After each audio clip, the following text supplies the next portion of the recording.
सूचना व प्रसारण मंत्री अनुराग सिंह ठाकुर ने आज हमीरपुर जिले के सुजानपुर टिहरा में सैनिक स्कूल की संचालन समिति की बैठक की अध्यक्षता की।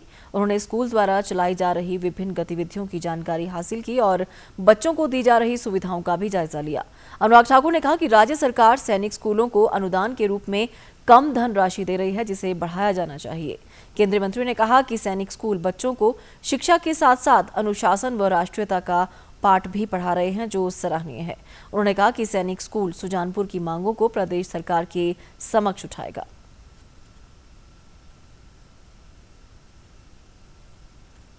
हिमाचल प्रदेश देवभूमि के साथ साथ वीर भूमि भी कहलाई जाती है और ये वीरता में हमारा नाम देश में सबसे ऊंचाई पर है, क्योंकि पहले परमवीर चक्र विजेता मेजर सोमनाथ शर्मा से लेकर कैप्टन विक्रम बत्रा और सूबेदार संजय कुमार तक सब ने भारत में हिमाचल का नाम रोशन किया। अब जब सैनिक स्कूल हमीरपुर की बात आती है तो राज्यों की सरकारों की अनदेखी का खामियाजा इनको भुगतना पड़ता है। मेमोरेंडम ऑफ अंडरस्टैंडिंग जो है वो अभी तक हो नहीं पाया, कई वर्षों से लेकर जब से इसकी स्थापना हुई है। स्थानीय मुद्दे कई रहते हैं कि जो क्षेत्र है इसको दिया हुआ वो भी पूरी तरह से चिन्हित करके उसकी बाउंड्री वॉल करने का भी अभी तक काम पूरा नहीं हुआ। अब लड़कियों की हॉस्टल शुरू होना और उसमें भी अगर तरह तरह की समस्याएं आएंगी, अगर ज़मीन चिन्हित नहीं होगी तो फिर उसमें दिक्कत आती है। तो मेरा अनुरोध राज्य की सरकार से रहेगा कि लंबित मांगे जो बहुत लंबे समय से है, एमओए साइन करने की, ज़मीन की डिमार्केशन की और जो ग्रांट इन एड सालाना मिलती है उसको कम से कम 3-4 गुना बढ़ाने की, तो उस दिशा में फिर हम राज्य से अच्छे विद्यार्थियों को सेना के उच्च कोटि के अधिकारी भी भविष्य में बना पाएंगे। पत्रकारों से बातचीत में अनुराग ठाकुर ने कहा कि कर्नाटक विधानसभा चुनाव में कांग्रेस की जीत का कारण राहुल गांधी की भारत जोड़ो यात्रा नहीं है। उन्होंने कहा कि आने वाले समय में देश के 3 राज्यों में विधानसभा चुनाव होने हैं और इन चुनावों में भारत जोड़ो यात्रा के प्रभाव का पता चल जाएगा। देखिए, कांग्रेस कुछ भी कह सकती है और जीतने वाले को अधिकार भी है वो कुछ भी कहे, लेकिन समय बताएगा। हर राज्य की अलग अलग परिस्थितियां होती हैं, अलग मुद्दे होते हैं, अलग अलग नेतृत्व की बातचीत आती है। तो राज्य के चुनाव में जहां स्थानीय मुद्दे हावी रहते हैं, स्थानीय नेतृत्व पर, कामकाज पर बातचीत रहती है, तो मुझे लगता है आज बहुत जल्दी कुछ कहना अच्छा नहीं होगा। ये तो पिछली बार भी 2019 में ये कहते थे कि हमने कर्नाटक में बना ली सरकार, हमने मध्य प्रदेश में बना ली, हमने छत्तीसगढ़ में बना ली, हमने राजस्थान में बना ली, तेलंगाना भी भारतीय जनता पार्टी हार गई थी। इतने राज्य हारने के बाद भी इन सभी राज्यों में राजस्थान की भी 25 की 25 सीटें भारतीय जनता पार्टी जीती थी। 29 में से 28 सीटें हम लोग मध्य प्रदेश में भी जीते थे।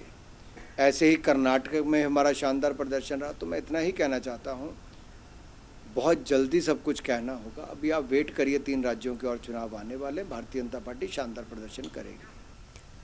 पत्रकारों के सवाल पर अनुराग ठाकुर ने कहा कि द केरल स्टोरी फिल्म भारतीय लोगों पर बनी है और इसमें कुछ भी गलत नहीं है। उन्होंने कहा कि जिन राज्यों ने इस फिल्म पर प्रतिबंध लगाया है उसे तुरंत हटाया जाना चाहिए, ताकि उन राज्यों के लोग भी अपनी बेटियों की सुरक्षा को लेकर जागरूक हो सकें।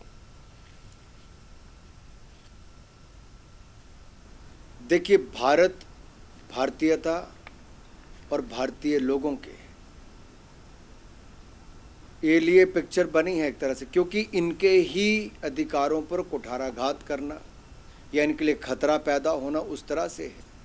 द केरल स्टोरी में बड़े स्पष्ट तरीके से बताया गया कि कैसे बेटियों को आतंकवाद के रास्ते पर ले जाने के लिए अपने प्यार में फंसाने का काम किया जाता है और एक षड्यंत्र के तहत देश के खिलाफ वैश्विक आतंकी संगठन अपना काम कर रहे हैं। तो ये चुनौती भारत, भारतीयों और भारतीयता पर खड़ी होती है और ये मुझे लगता है किसी को इस पर प्रतिबंध नहीं लगाना चाहिए। जिन राज्यों ने लगाया उनको हटाएं, ताकि उन राज्यों के लोग भी जागरूक हो सकें, वहाँ की बच्चियों के साथ भी वो ना हो जो केरल की बच्चियों के साथ हुआ। केंद्रीय मंत्री ने कहा कि प्रधानमंत्री नरेंद्र मोदी युवाओं को रोजगार उपलब्ध करवाने पर जोर दे रहे हैं और पिछले कुछ महीनों में हजारों युवाओं को नियुक्ति पत्र दिए गए हैं। अनुराग ठाकुर ने कहा कि देश में कल भी रोजगार मेले का आयोजन किया जा रहा है और वे खुद शिमला में होने वाले रोजगार मेले में युवाओं को नियुक्ति पत्र प्रदान करेंगे। देखिए, रोजगार देने का जो शुरुआत प्रधानमंत्री नरेंद्र मोदी जी ने की है कि 10 लाख सरकारी नौकरियां 1 साल के अंदर देंगे और 3 अब तक ऐसे बढ़िया शानदार कार्यक्रम करके लाखों लोगों को रोजगार देने का काम किया है।